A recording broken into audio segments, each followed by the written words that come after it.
बच्चों, let's read the question. The question says assertion pneumotaxic center located in medulla region of brain moderates respiratory rhythm. Center reason: the dorsal respiratory group mainly causes inspiration. So question के अंदर हमें क्या given है? हमें regulation के बारे में पूछा गया है, ब्रीथिंग की. So now let's start. सबसे पहले हम क्वेश्चन को सॉल्व करने का की कॉन्सेप्ट देखेंगे. की कॉन्सेप्ट क्या है हमारे क्वेश्चन को सॉल्व करने का? कि हमें न्यूरल रेगुलेशन पता होनी चाहिए ब्रीथिंग की. न्यूरल रेगुलेशन ऑफ ब्रीथिंग अगर हमें ये पता है तो हम क्वेश्चन को इजीली सॉल्व कर सकते हैं. Neural regulation. सो अगर हम न्यूरल रेगुलेशन की बात करें ब्रीथिंग की, तो ये क्या होती है? दो लोकेशन से, दो सेंटर से रेगुलेट होती है. फर्स्ट सेंटर होता है हमारा कौन सा? That is respiratory rhythm centre. Respiratory rhythm centre हमारा फर्स्ट सेंटर ये है, रिदम सेंटर. सो रेस्पिरेटरी रिदम सेंटर, इसका क्या फंक्शन है और क्या लोकेशन अगर हम इसकी देखें, सो ये कहाँ पे लोकेटेड होता है हमारा? ये सेंटर लोकेटेड है मेडुला रीजन के अंदर. कहाँ पे? Centre of medulla reason of brain. जो हमारा ब्रेन है उसके मेडुलर रीजन के अंदर, रीजन ऑफ, वो भी कौन से वाले ब्रेन के? हमें ये पॉइंट याद रखना है, हिंड ब्रेन के. Of hind brain, medullar region के अंदर सेंट्रली लोकेटेड है हिंड ब्रेन की. न्यूरल से सिग्नल मिलते हैं. That is according to neurons की वर्किंग है. अकॉर्डिंग टू न्यूरॉन्स, जब इसको न्यूरॉन से, नर्व से जब इसे सिग्नल मिलेंगे तभी रेगुलेट करेगा. क्या? हमारी रेस्पिरेटरी रिदम को रेगुलेट करेगा.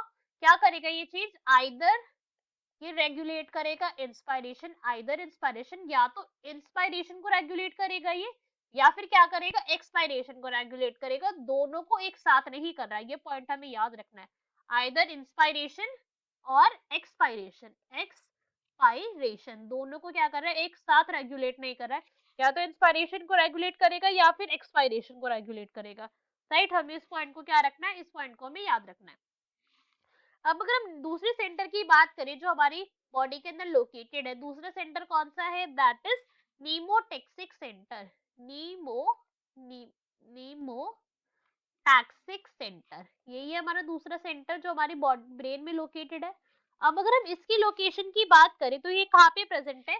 सेंटर में प्रेजेंट है. और सेंटर में कहाँ पे? पॉन्स रीजन में. Centre of pons of hind brain.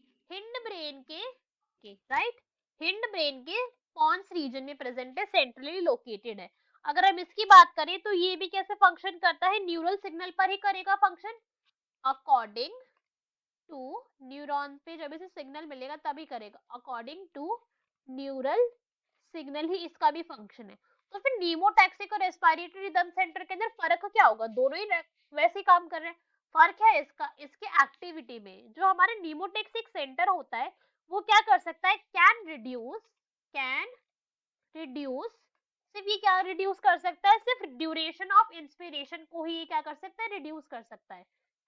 Duration of inspiration. इसका एक्सपायरेशन के अंदर ये कुछ हेल्प नहीं कर सकता. इंस्पायरेशन को हमें खुद, इंस्पायरेशन को रेस्पिरेटरी रिदम सेंटर ही क्या करेगा? रेगुलेट करेगा. जो नीमोटैक्सिक सेंटर है बस और बस ये क्या? इंस्पायरेशन को ही रेगुलेट कर सकता है. राइट, और इससे क्या होगा? अल्टर कर देगा ये भी हमारी रिदम, रेस्पिरेटरी रिदम. तो अगर हम क्वेश्चन के अंदर देखें तो क्वेश्चन के अंदर हमें क्या गिवन है? स्टेटमेंट रीड करें असर्शन किया. असर्शन में हमें क्या गिवन है? Pneumotaxic centre located in medullar region of brain.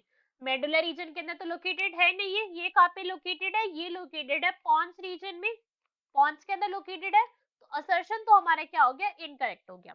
अब अगर हम रीजन रीड करें, the dorsal respiratory group mainly causes inspiration. जो डॉर्सल रेस्पिरेटरी ग्रुप है हमारा वो क्या करता है? मेनली इंस्पायरेशन के अंदर इसका फंक्शन है. तो ये स्टेटमेंट कैसे हो गई? ये हमारी ट्रू हो गई. अगर हम डॉर्सल रेस्पिरेटरी ग्रुप की बात करें तो ये क्या है? हमारे नीमोटैक्सिक सेंटर का ही पार्ट होता है. DRG, this is also known as DRG. इसका मेन फंक्शन किसके अंदर है? इंस्पायरेशन के अंदर ही. वो तो अभी हमने देखा था कि नीमोटैक्सिक सेंटर सिर्फ और सिर्फ इंस्पायरेशन को ही कंट्रोल कर सकता है. सो हमारा रीजन तो ट्रू है बट हमारा असर्शन क्या है? वो फॉल्स है. So from this what we can say that our option number D If assertion is false but reason is true is our correct answer. Hope you understood it well. Best of luck.